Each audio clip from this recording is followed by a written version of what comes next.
Ever wondered why your cold turns into a crisis at the wrong clinic? Let's break it down with science-backed info from Ubie Health.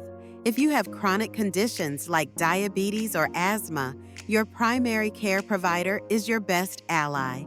They know your history and coordinate your long-term care. For mild issues like sniffles, stick with your primary care practice for tailored advice. But when fevers spike, urgent care is your go-to. These clinics are open evenings and weekends for after-hours needs. If you face alarming signs like chest pain, head straight to the ER. Severity guides your choice. Routine to primary care, urgent needs to urgent care, and emergencies to the ER. Worried about where to go next time you're sick? Check your best option right now for free with the Ubie Symptom Checker. And don't forget to like and follow for health tips you can trust.